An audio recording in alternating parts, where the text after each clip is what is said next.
tous ensemble. C'est le thème du message de ce matin. J'aimerais lire avec vous dans le livre des Actes des Apôtres, au chapitre 2, versets 41 à 47. Ceux qui acceptèrent la parole furent baptisés.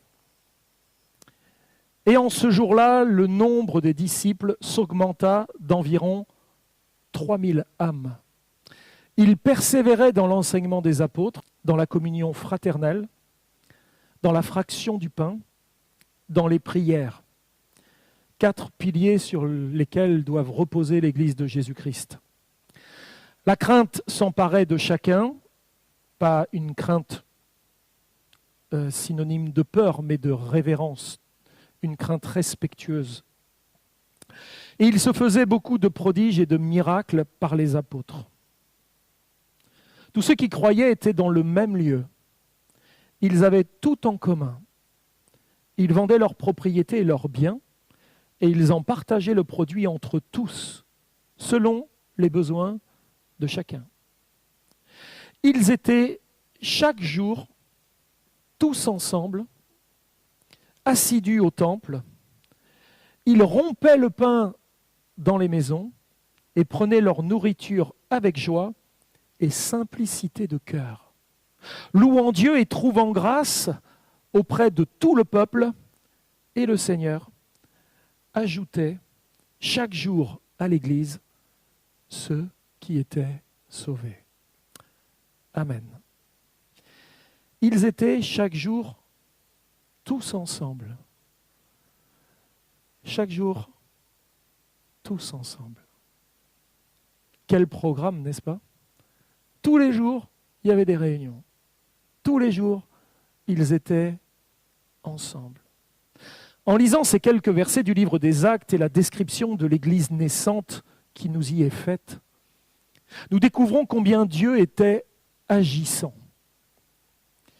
La multiplication des chrétiens, la communion et l'amour fraternel qui les unissaient, l'assiduité, la joie et la simplicité dans laquelle ils évoluaient, les miracles et les prodiges qui s'opéraient, sont, en tout cas pour moi et j'espère pour vous, une véritable source d'encouragement et de motivation pour les chrétiens et les chrétiennes que nous sommes. Mais cela peut aussi susciter, peut-être, une certaine frustration.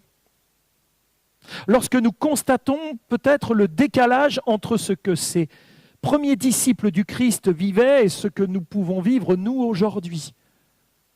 Reprenez le texte, relisez-le et dites-vous, est-ce que c'est vraiment ce que nous lisons, ce que nous vivons, nous, aujourd'hui? Il y a quand même un décalage. Peut-être c'était à une époque et on ne peut pas forcément revivre ce qu'ils vivaient. Mais il y a quand même des points forts qui me semblent essentiels et importants.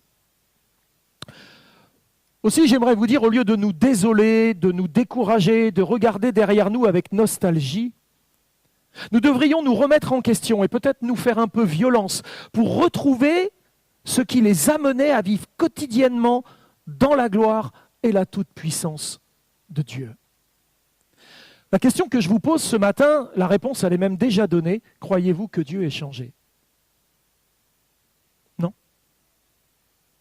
Hébreux chapitre 13, verset 8 nous dit que Jésus-Christ est le même hier, aujourd'hui et éternellement. Dieu a dit par la bouche du prophète Malachie au chapitre 3, verset 6, « Je suis l'Éternel, je ne change pas. » Alors, qui a changé et qui doit réformer son cœur et ses voies? C'est nous. C'est l'Église d'aujourd'hui qui doit sans cesse se réformer. La réforme, ce n'est pas un mouvement spirituel qui a eu lieu au XVIe siècle.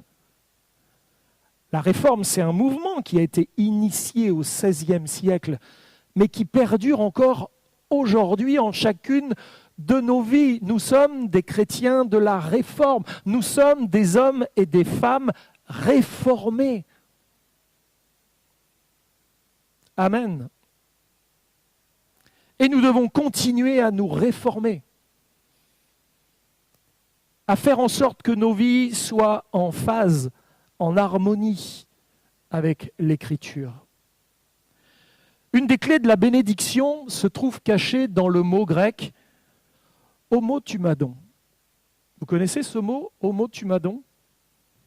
Ce mot est en fait composé de deux mots, « homo » et « tumos », qui signifient à l'unisson, avec passion.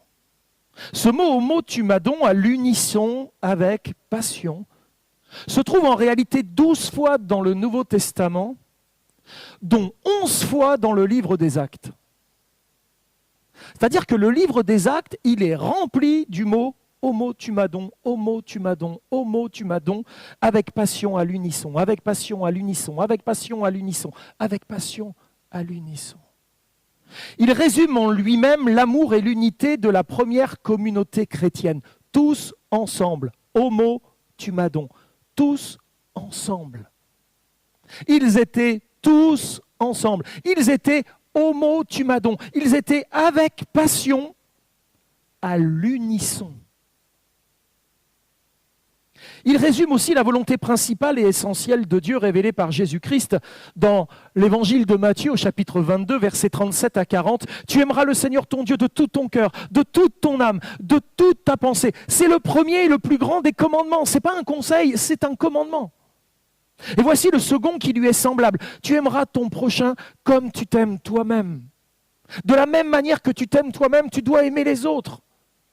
De ces deux commandements dépendent toute la loi et les prophètes. Vous le voyez tous ensemble avec passion. Homotumadon est en réalité une image musicale. À l'unisson avec passion est une image musicale. Nous sommes tous comme des instruments d'un concert philharmonique, placés sous l'autorité de notre divin chef d'orchestre. Et nous devons et pouvons, grâce à lui, jouer ensemble, harmonieusement, malgré toutes nos différences. Dans un orchestre philharmonique, ce n'est pas que le même instrument. Tout le monde n'a pas le même instrument et ne joue pas forcément exactement la même chose. Il va y avoir les cordes, les violons, les violoncelles, les contrebasses. Il va y avoir les cuivres, les trompettes, les trombones, les cors. Il va y avoir les hautbois, les clarinettes.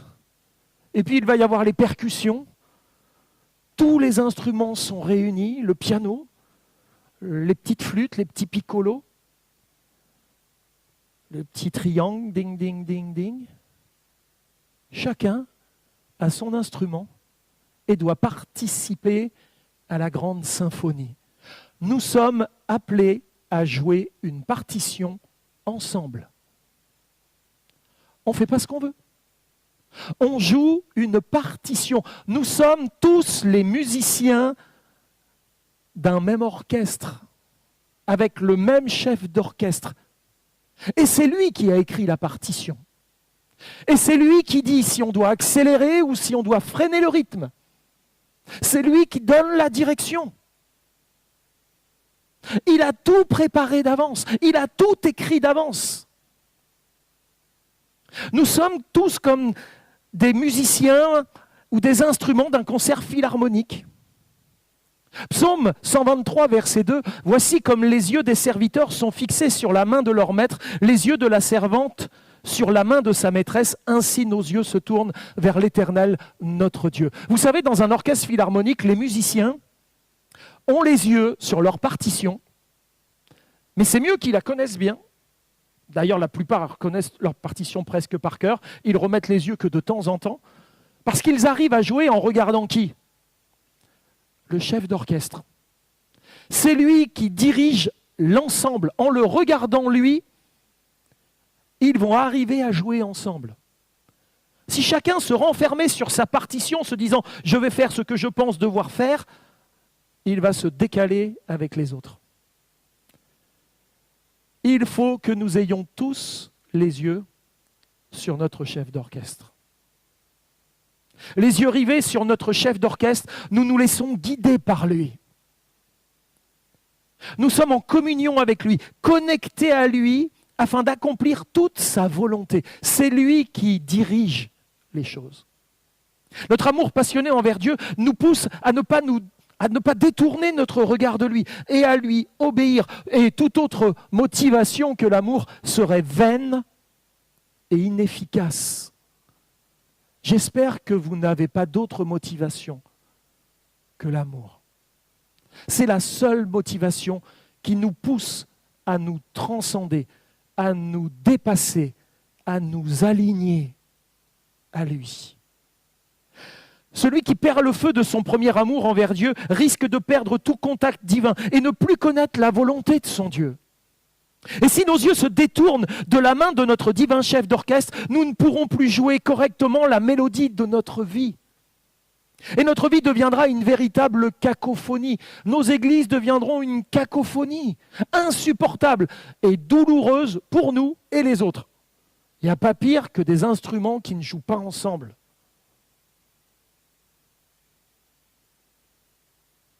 Pour pouvoir être en harmonie et à l'unisson, tous ensemble, nous devons d'abord tous nous accorder. Les instruments doivent s'accorder.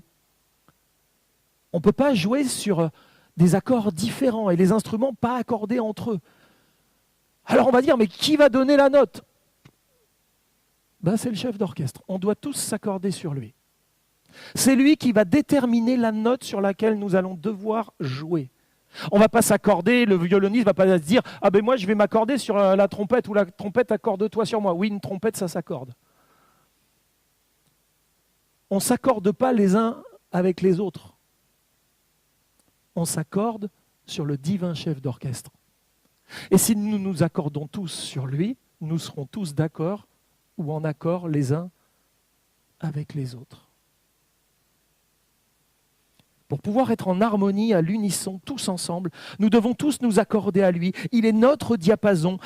Sans lui, nous jouons faux, en discordance avec nos frères et sœurs et avec Dieu.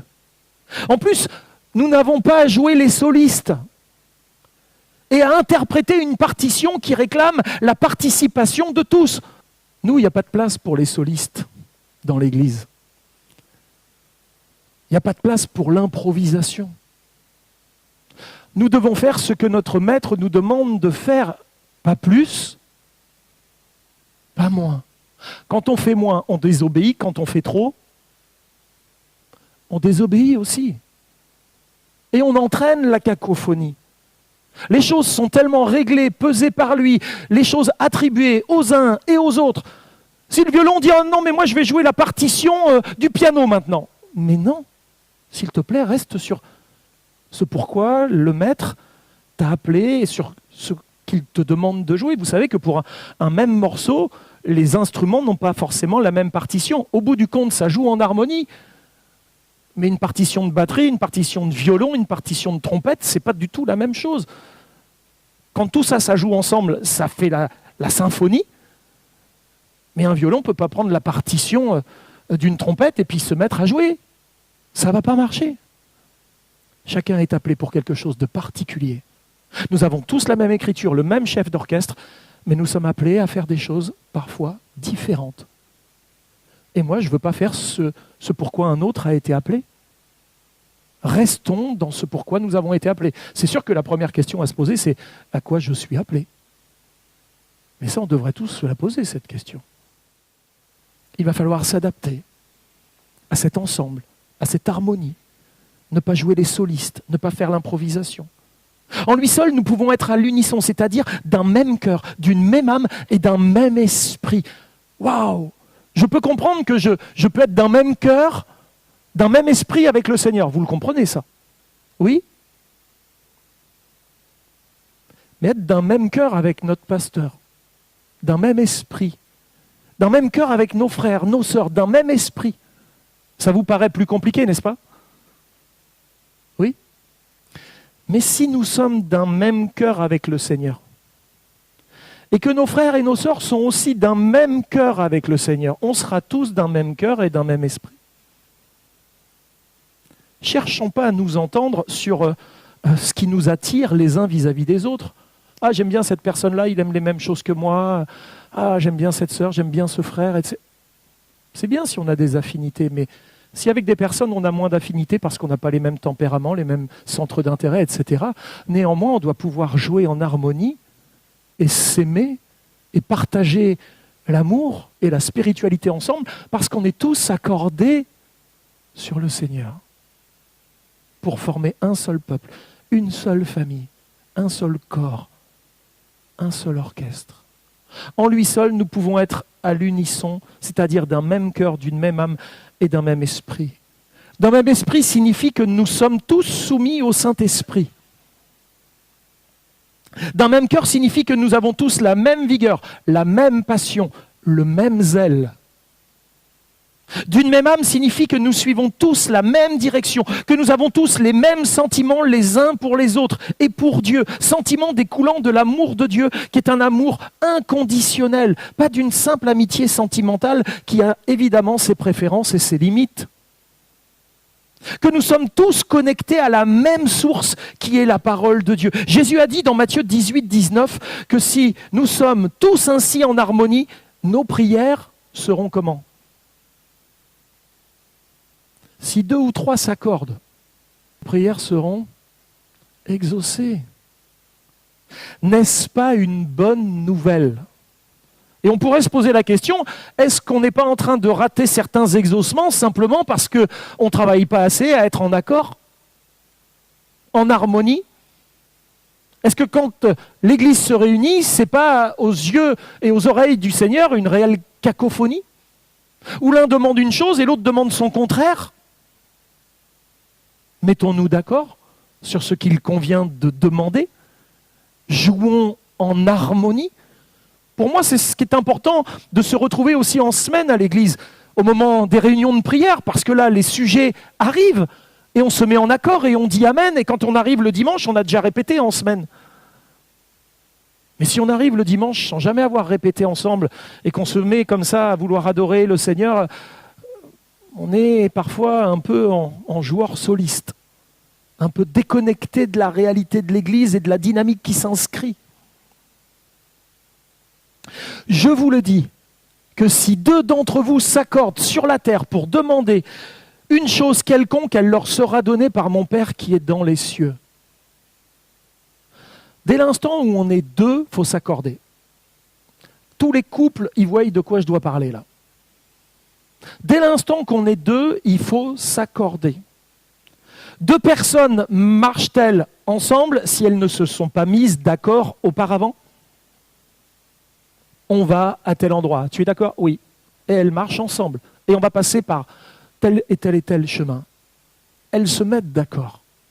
Et c'est important qu'une église qui est composée d'un peu plus de 2 personnes quand même, on puisse se mettre d'accord. Allons-nous être d'accord sur tout ? Mais bien sûr que non, et heureusement. Mais sur le principal, ce que Dieu demande de nous, les directions dans lesquelles il veut nous voir entrer, ces choses-là, il faut qu'on se mette à tout prix d'accord. Il faut qu'on pousse tous dans le même sens, qu'on rame tous dans la même direction. C'est important. Peu importe l'état de santé, l'état de fatigue que l'on a, celui qui est fatigué, on le portera. Mais on avancera tous ensemble, avec passion, à l'unisson. Il ne suffit pas d'être 2 à prier ensemble pour être bénis. Il faut être en harmonie, d'un même cœur, d'une même âme et d'un même esprit. Oui, et c'est là que les choses se compliquent. C'est là que les choses se compliquent. Le terme utilisé par Jésus quand il dit « si 2 d'entre vous s'accordent » est « symphonéo ». Vous entendez quoi dans le mot « symphonéo » ? Symphonie. Encore un terme musical qui signifie être en harmonie, être en symphonie, sans être en discordance. Ceux qui ont la pratique du couple, êtes-vous toujours en symphonie dans vos couples ? Ou est-ce que parfois il y en a un qui joue sa propre mélodie et l'autre la sienne ? Nous sommes appelés, nous les chrétiens, à nous accorder. Et s'accorder, ça réclame quoi ? De pouvoir faire quoi ? Confiance, ça c'est une chose. Quoi d'autre ? Eh oui, ça il faut l'avoir. Quoi d'autre? Chercher la volonté de Dieu. Et donc à partir de là, dès l'instant que la volonté de Dieu nous est donnée, qu'il faut avoir confiance les uns dans les autres, être à l'écoute de ce que le Seigneur a à nous dire, est-ce qu'il va falloir que chacun d'entre nous, nous fassions des concessions? Mais oui. Dans un couple, le couple est un terrain de concession permanente. Celui qui se dit « je vais me marier, mais je veux faire que ma volonté, mais jamais sa volonté à elle ou à lui », mais te marie pas, quoi. Un couple, c'est un terrain de concession. Ne cherche pas ton bonheur, mais cherche le bonheur de l'autre. Et dans une église, on est aussi là pour ça. On doit s'accorder. On doit tous faire des concessions. Accepter des terrains de concession, de négociation, de changer des habitudes, d'aller là où on n'aurait jamais été tout seul. Pourquoi? Parce qu'on va accompagner les autres. On ne va pas leur dire bah, « fais-le toi, moi j'y vais pas ». Non, mais je vais venir avec toi, ce n'est pas forcément ce que j'aime, mais je pense que c'est une direction dans laquelle on doit avancer tous. Alors on va y aller. Si vous savez jouer un petit morceau de musique seul chez vous avec votre guitare, ce n'est pas évident que vous pourriez vous intégrer à un grand orchestre philharmonique. Un musicien d'un orchestre philharmonique, par contre, sera toujours joué seul chez lui. Si tu joues seul chez toi, ça ne veut pas dire que tu sais jouer dans un orchestre philharmonique. Mais celui qui sait jouer dans un orchestre philharmonique sera joué seul chez lui. La vie spirituelle s'améliore dans la discipline qui consiste à prier Dieu seul chez soi. Mais elle se développe aussi dans la communion fraternelle. Quand il y a rupture dans la communion fraternelle, il y a une forme de désagrégation de notre vie spirituelle, semblable à celle d'un membre après l'avoir amputé d'un corps. Dans toutes les symphonies, les instruments ont tous la même importance aux yeux du chef d'orchestre. Ils forment un tout, un corps. Quoiqu'ils soient tous différents. Il y a en effet les cordes, les bois, les cuivres et les percussions. Vous connaissez sans doute cette petite histoire d'un joueur de piccolo dans un orchestre symphonique qui jouait du petit piccolo. Puis à un moment donné, il dit bon, petit piccolo, personne ne m'entend. Au lieu de souffler, je vais arrêter de souffler. Mais alors il faisait mine. Mais il ne soufflait plus. Et le grand chef d'orchestre, à un moment donné, arrête tout le monde. Il donne un coup de baguette, tout le monde s'arrête. Et dit le petit piccolo là-bas, s'il te plaît, joue. Il pensait que personne ne l'entendait. D'ailleurs, les autres musiciens ne faisaient pas gaffe, préoccupés par jouer de leur partition et regarder le chef qui était devant eux. Ils n'avaient même pas vu que le piccolo à côté, il ne soufflait plus. Il faisait juste semblant. Est-ce qu'on aurait des gens au milieu de nous qui font semblant et qui ne jouent plus? Qui se disent, de toute façon, je ne sers à rien. Alors, je vais faire semblant. Mais le grand chef d'orchestre, lui, il avait bien entendu que le piccolo ne jouait plus. Peut-être que tes frères et tes sœurs, ils ne voient pas que tu as donné un coup de frein à main. Mais par contre, le Seigneur, lui, il le sait très très bien, lui.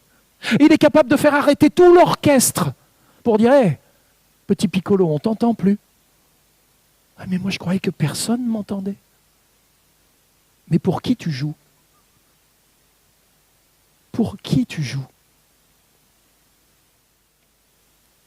À nos yeux, nous sommes parfois tellement différents qu'il nous semble impossible de nous accorder. Comment accorder un piccolo avec un corps? Comment? Nous sommes originaires des quatre coins de la planète, de cultures différentes, d'âges différents, de niveaux sociaux ou intellectuels différents. Pourtant, aux yeux de Dieu, nous sommes tous de la même importance. Nous avons tous notre place et notre utilité dans le corps de Christ, dans l'orchestre symphonique de notre Dieu. Nous avons tous notre place. Dieu veut se servir de chaque instrument qu'il a créé. Il veut les unir ensemble pour qu'ils jouent la mélodie de leur vie jusque dans l'éternité. Que nous soyons comme le solennel chauffard, vous savez la corne de bélier qu'on souffle en Israël, qui convoquait le peuple pour répandre sur lui les paroles prophétiques de l'Éternel. Que nous soyons une légère flûte de roseau qui accompagnait joyeusement les agapes fraternelles. Que nous soyons un tambourin accompagnant les cris du peuple en liesse, ou une lyre, comme celle dont se servait David pour accompagner les cris de son cœur dans les psaumes. Nous sommes tous utiles et importants entre les mains de notre Dieu. Nous sommes tous complémentaires et nécessaires dans son œuvre. Quand il n'y a pas de synergie, il y a une dépense inutile d'énergie. Réaliser qu'un instrument qui s'arrête ou qui se met en discordance avec les autres va perturber l'œuvre de Dieu, voire même l'handicaper sérieusement. J'aurais tendance à vous dire, ne prenez pas votre rôle à la légère. Ne venez pas vous noyer dans une masse en venant à l'église, en vous disant, dans le nombre, c'est pas grave, personne ne me voit. Le Seigneur te voit. Ne prends pas ton rôle à la légère. Homo Toumadon dans les Actes des Apôtres. Tous connectés par amour au Dieu de notre salut, nous construisons nos accords liés les uns les autres par des cordages d'amour divin. Les mêmes principes divins nous gouvernent et nous entraînent dans une relation verticale avec notre Créateur. C'est ce qu'on appelle en musique l'harmonie. En même temps, cela nous amène dans une relation horizontale avec nos frères et nos sœurs. C'est la koinonia, la communion. La communion fraternelle, qu'on appelle en musique la mélodie. Il faut la mélodie et il faut l'harmonie. Et nous devons jouer en harmonie et en mélodie, sur le même rythme, les mêmes tonalités, sur la même partition. Voyons ensemble quelques versets des Actes des Apôtres qui vont nous en apprendre un peu plus sur cette passion à l'unisson, cette homo toumadon. Acte 1, 14, tous d'un commun accord, avec passion à l'unisson, c'est homo toumadon. Persévérer dans la prière, et on pourrait rajouter avec instance. Imaginez la disposition de cœur de 120 disciples réunis dans la chambre haute, ce fameux jour de la Pentecôte. Leur attente, elle était comment ? Elle était passionnée. Ils étaient tous passionnés, empressés, assidus, pleins d'espoir et d'assurance, car leur maître qui avait ressuscité, qui était ressuscité, leur avait fait une promesse extraordinaire. Ils attendaient. Ils étaient dans un état d'excitation spirituelle. Luc 24, 49, « J'enverrai sur vous ce que mon Père a promis. Mais vous, restez dans la ville jusqu'à ce que vous soyez revêtus de la puissance d'en haut. » Ils étaient dans une attente, une véritable visitation. Et à chaque fois qu'on vient à l'église, qu'on se retrouve avec nos frères et sœurs, qu'on va s'associer à un frère, à une sœur pour passer un moment dans la prière, on devrait toujours être dans l'attente de recevoir quelque chose de la part du Seigneur. Ce jour était arrivé, imaginez comment il devait trépigner d'impatience et d'allégresse face à cette promesse. Le terme grec traduit par persévérer nous parle d'assiduité, de concentration et d'empressement. Ils persévéraient, ils étaient dans une assiduité, dans un temps de concentration, d'empressement. Est-ce encore là votre attitude face aux promesses divines? Êtes-vous dans un état d'assiduité, de concentration et d'empressement? Sommes-nous comme les disciples remplis d'espoir, trépignants d'impatience et d'excitation face aux promesses, ou sommes-nous résignés, fatalistes? De votre attitude dépendra votre altitude. Avec passion et l'unisson, ils entendaient avec foi l'accomplissement de la promesse divine. Acte 2, 1 à 4, le jour de la Pentecôte, ils étaient, comment ? Homo Toumadon. Ils étaient tous ensemble, avec passion à l'unisson, dans le même lieu. Waouh ! L'harmonie, la mélodie, tout était là, d'un même accord. Tout à coup, tiens, parce qu'ils jouent d'un même accord, parce qu'ils sont ensemble, parce qu'il y a l'harmonie, quelque chose va se passer. Tout à coup, il vint du ciel un bruit comme celui d'un vent impétueux. Et il remplit toute la maison où ils étaient assis. Des langues semblables à des langues de feu leur apparurent séparées les unes des autres et se posèrent sur chacun d'eux. Et ils furent remplis du Saint-Esprit et se mirent à parler en d'autres langues selon que l'Esprit leur donnait de s'exprimer. Une visitation de l'Église parce qu'ils étaient en train de jouer en harmonie. Que devons-nous attendre quand nous sommes en disharmonie, en cacophonie ? Pas grand-chose en réalité. Pas grand-chose. Chaque jour, les disciples dans la chambre haute et les disciples de Jésus-Christ, chaque jour, leur attitude de persévérance, d'assiduité, de concentration sur Dieu et d'empressement à faire sa volonté demeurait. Ils ne se sont pas contentés d'une bénédiction ou d'un exaucement. Ils ont gardé la flamme de la passion dans leur cœur et l'unité entre tous. Ils se réunissaient chaque jour. Chaque jour, ils rompaient le pain pour se souvenir de ce que Christ était mort pour eux. La Sainte Seine est quelque chose qui est un repas de communion aux souffrances de Christ, à la crucifixion de notre chair, en rapport aussi. Nous sommes morts avec Christ, dira Paul dans Romains 6:8. Chaque jour, ils prenaient leur nourriture ensemble pour entretenir la communion fraternelle. Ils étaient dans l'allégresse. L'allégresse n'est pas un simple contentement, c'est une joie extrême venant de l'onction divine. Ce n'est pas une joie qu'on se fabrique. L'allégresse n'est pas un simple contentement, c'est une joie extrême venant de l'onction divine. Et cela se réfère à l'huile de joie, l'huile d'onction versée sur la tête des Juifs pendant les fêtes solennelles. N'oublions pas que chrétien ne signifie pas, comme certains l'ont dit, petit Christ. Christ, ça veut dire quoi ? Oint. Nous sommes des oints. C'est-à-dire ceux qui portent l'onction. À l'époque des premiers apôtres, le mot chrétien était même un sobriquet péjoratif, signifiant, vous savez quoi ? Les pommadés, les huileux. Ils se réunissaient et mangeaient ensemble avec simplicité. En grec, avec souplesse de cœur. La simplicité, c'est la souplesse du cœur. Vous pouvez vous raidir dans vos articulations, mais ne vous raidissez pas dans votre cœur. Pour bien s'entendre tous ensemble, il faut cette souplesse de cœur, différent de la rigidité propice aux discordances et aux animosités. Et chaque jour, ils louaient Dieu tous ensemble en chantant des louanges. Psaume 133, versets 1 à 3. Voici, oh qu'il est agréable, qu'il est doux pour des frères et des sœurs de demeurer ensemble. C'est comme quoi ? De l'huile précieuse qui répandue sur la tête descend sur la barbe d'Aaron, le sacrificateur, qui descend sur le bord de ses vêtements. C'est comme la rosée de l'Hermon qui descend sur les montagnes de Sion. C'est là que l'Éternel envoie la bénédiction, la vie pour l'éternité.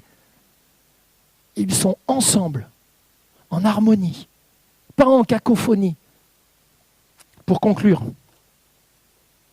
chaque jour, avec passion, à l'unisson, ils demeuraient tous ensemble connectés à Dieu. Et cela eut pour conséquence, Actes 5:12, toujours dans les actes, beaucoup de miracles et de prodiges se faisaient au milieu du peuple par les mains des apôtres. Ils se tenaient tous ensemble avec passion, à l'unisson. Et pendant ce temps-là, le Seigneur bénissait, rajoutait des âmes à l'Église. On est dans une œuvre ici de revitalisation. Vous voulez de la revitalisation ? Vous voulez que l'Église revive ? Le Seigneur a commencé. Mais si vous voulez qu'il continue, il va falloir tous s'harmoniser. Il n'y a pas le choix. Et tous aller dans le même sens et venir au culte avec passion. Grâce à leur persévérance, j'ai bientôt terminé, dans l'unité et la passion avec Dieu, entre eux, les promesses de Dieu ont continué à s'accomplir. Voici les miracles qui accompagneront ceux qui auront cru en mon nom. Ils chasseront les démons, ils parleront de nouvelles langues, ils saisiront des serpents, s'ils boivent quelques breuvages mortels, il ne leur fera point de mal, ils imposeront les mains aux malades et les malades seront guéris. George Muller, ça vous dit quelque chose ? Un de ceux qui fut caractérisé comme un géant de la foi, a noté dans ses carnets plus de 10 000 réponses à ses prières. 10 000 exaucements, il a noté. Il a dit quoi ? Il ne suffit pas de commencer à prier ou de prier correctement, il faut prier avec patience, avec ferveur, avec persévérance, jusqu'à ce que Dieu réponde à nos prières. En fait, il est en train de dire, il faut prier avec l'omotumadon.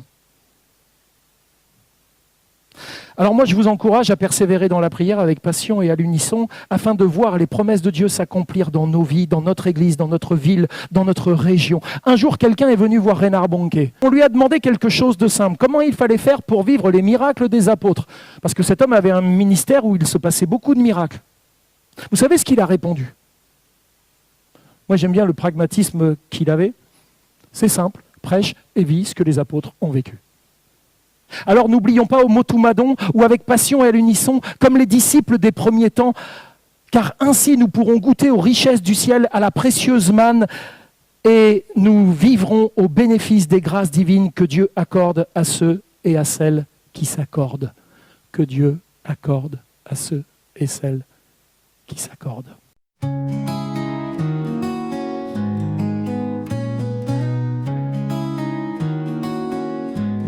Dans l'unité, nous trouvons la force. Un seul cœur qui bat une seule source.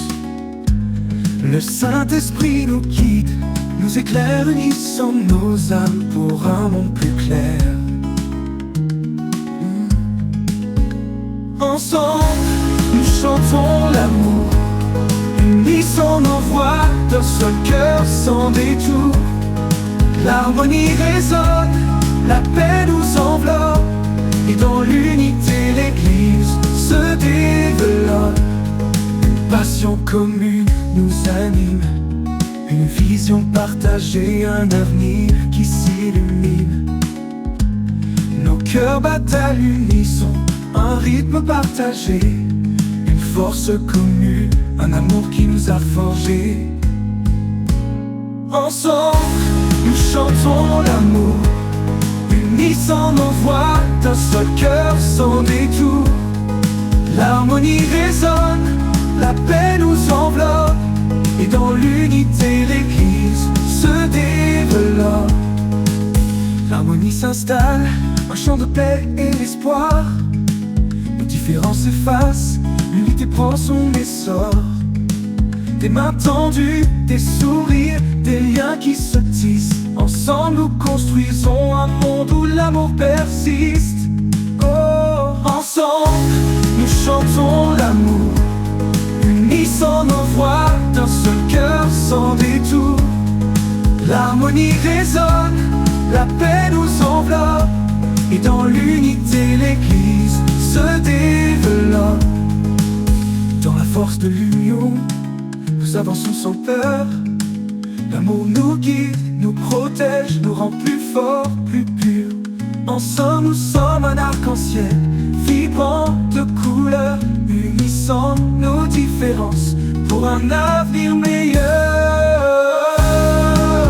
Nous chantons un amour, unissant nos voix d'un seul cœur sans détour. L'harmonie résonne, la paix nous enveloppe, et dans l'unité l'Église se développe.